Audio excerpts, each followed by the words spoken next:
What's up? Check this out. This is a level 1 fitness flow. We'll be doing 5 exercises anywhere for 10 to 15 minutes depending on how many rounds you choose to perform. We'll perform each exercise for 1 minute with no breaks between. Now this series of exercises is designed to target your entire body, helping regulate any stress we may be feeling, increasing our mood, and overall enhancing our wellness and state of being. We'll get going right away, coming into our first exercise of a glute bridge.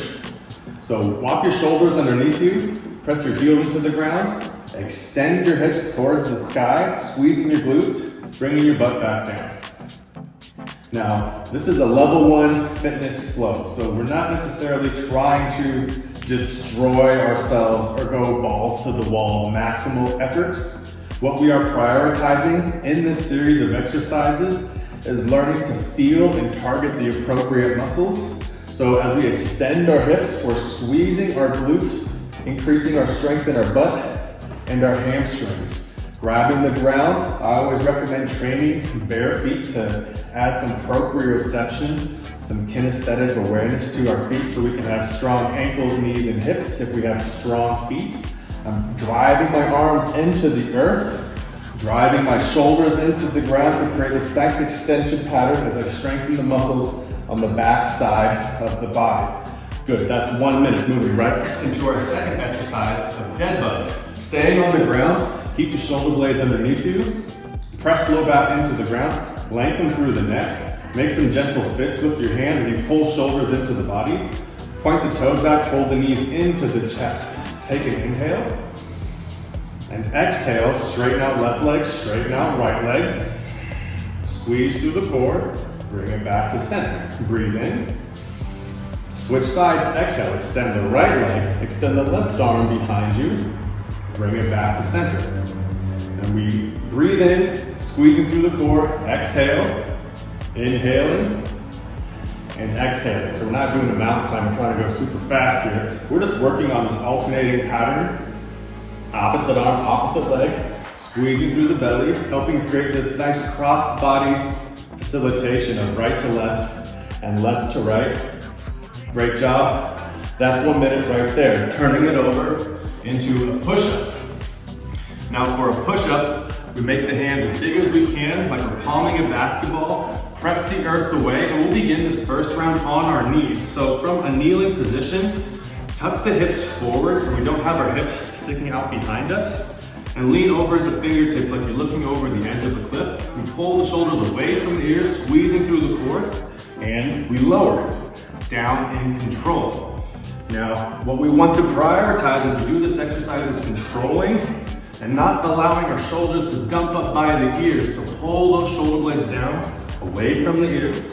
Now, the closer you have your arms into your side, the more triceps you'll be targeting. The wider you go, the more pectoralis and deltoid, right? The more chest and shoulder you'll be engaging as well. We're not trying to drive the butt back. And we're also not dumping into the low back and the hips. And boom, 1 minute. Next up, increasing our cardiovascular activity with a good old-fashioned jumping jack. Now, throughout this series of exercises, we're prioritizing breathing through the nose. Now, I'm talking a bunch, so I'm breathing through the mouth a little bit too. But the more we try to breathe through the nose, it may seem more challenging at first, but as we improve our nasal breathing, we actually are able to oxygenate ourselves much more efficiently and effective. Now, if this is too much for the body, this impact doesn't feel good on your joints, you could always just step it out. A little jazzercise move right here as well. Noticing if you're having to breathe through the mouth, try breathing through the nose. And if you have to, we inhale through the nose, exhale through the mouth.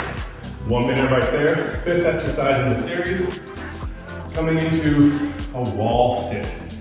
Now, if you don't have a wall close to you, you can just find a seated air squat right here, pulling the shoulders away from the ears, having an even amount of weight in both feet.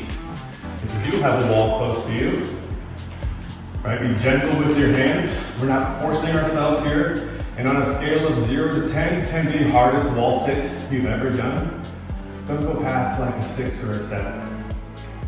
So what we're prioritizing is cultivating, feeling, and noticing how we respond to when things get challenging. Are we tensing up? Can we notice our heart rate elevating? If it feels too easy, we can bring it down further. Now this is round 1 coming up on completing. We're gonna go right in to round 2, going back to the glute bridge. Great job. Okay, round 2, repeating. Walking the shoulder blades underneath, driving through both feet, and extend the hips.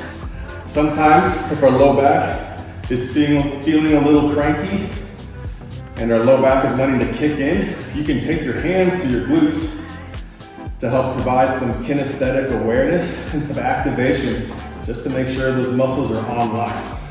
A general rule in strength training, right? You can't change what you can't feel.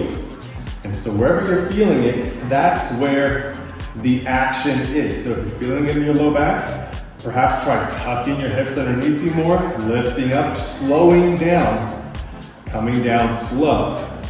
Slow the movement down so you can really feel those muscles engage, taking the tension out of any places that you don't want that tension.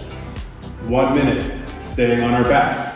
Dead bug, going a little faster now. Now that we know how to do the movements, we're gonna switch up the breath this time though, as we extend opposite limbs. We exhale, keep the core tight, inhale, bring it back. Exhale, inhale, breathing out and breathing in. So key difference, I'm gonna sound like a broken record here, but this is non-performative. We're not trying to do as many as we can or achieve a high score. We're learning to cultivate felt sense perception. How does this feel? Where do we feel the exercise register in our body? And as we pay attention to the body, we simultaneously notice and pay attention to the breath. And we continue to breathe in and out through the nose. Right, by breathing through the nose, we're inducing more of a rest and digest, a parasympathetic state, calming our nervous system down. Moving on to the third exercise, push-ups. Okay, now I'm coming onto my toes, same thing. You can go tricep style, having the hands closer to you, or you can go wider. Coming down slow, pushing away, maybe even adding an upper back roundedness to give the shoulder blades some breath, and still staying brilliant at the basics, flexing through the core, not dumping into the low back, pulling shoulders away from the ears. And as we come down, we prioritize full range of motion. And as we prioritize full range of motion, we are also prioritizing having a healthy range of motion throughout our joint capsules, making sure that we have greater capacity to move in a larger and broader range of motion. Checking the time on my clock. That's 1 minute right there. Jumping jacks again. Now trying to maintain a sense of ease as we do this, not to be understimulated. You may be having to do a jumping jack really fast to get your heart rate a little higher. But what we're trying to explore is that border of our cardiovascular capacity. Right, so how fast can we do our jumping jacks while breathing through the nose?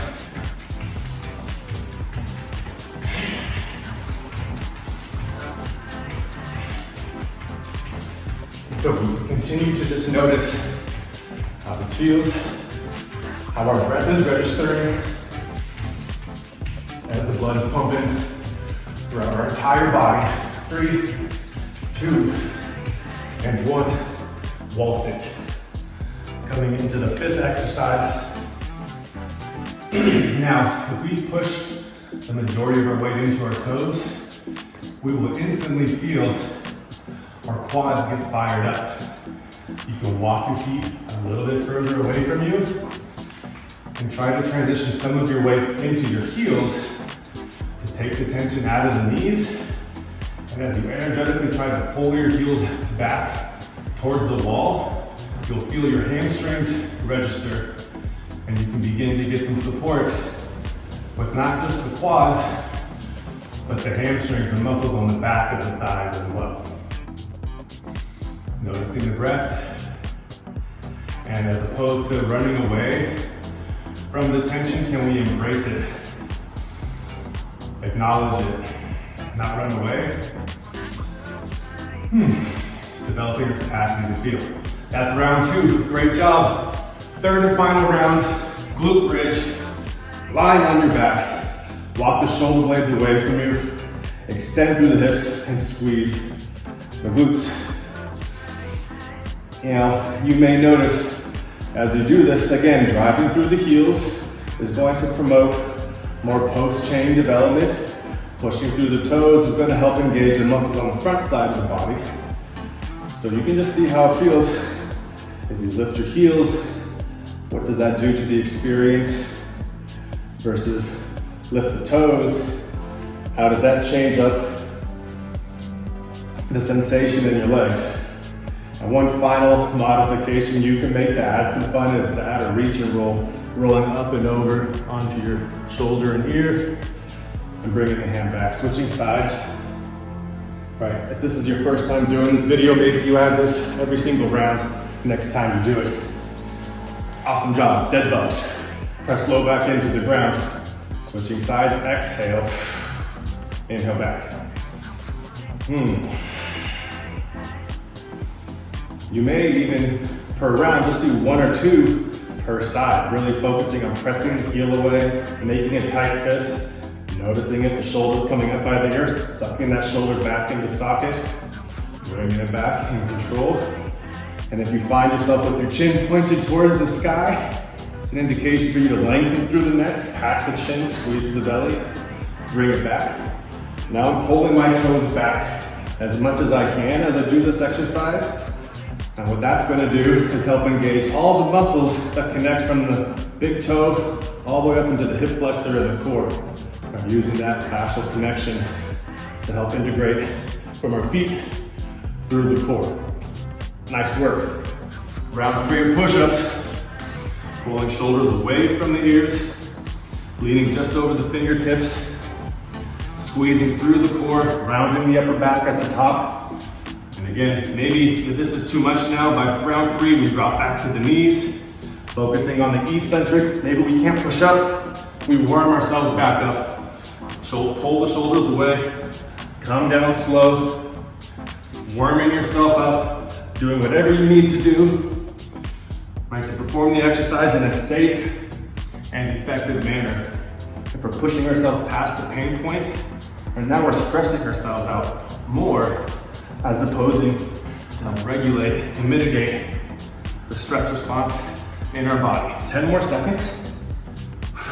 And stress isn't a bad thing, right? We want to be able to work with stress, integrate the stress, and so we can manage the tension we may feel on a day-to-day basis. Jumping jacks. Here we go. Breathing through the nose. Maybe you're slowing it down, getting a bigger squat. You can find different ways to play. Now, when finding the appropriate rhythm and rate of exercise from a cardiovascular standpoint, there's something called the talking test. Can you exercise at a continued rate, just like I am right now, but continue to be able to hold a conversation? You may need to pause and take a breath in between sentences, but that's usually an indication that you're working anywhere from like a 60 to 70% max heart rate. That's what we're shooting for in this series of exercises. Last and final exercise, wall sit. Stack the knees on top of ankles. I have my feet about 12, 16 inches away from the wall. And I'm pressing my low back into the ground so I'm not having this excessive flare. into the wall, not the ground if I go back. Shoulders are soft, hands are soft.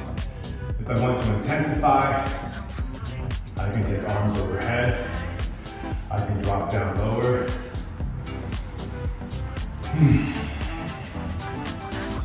All right, we can go in our Zen cave here to close our eyes.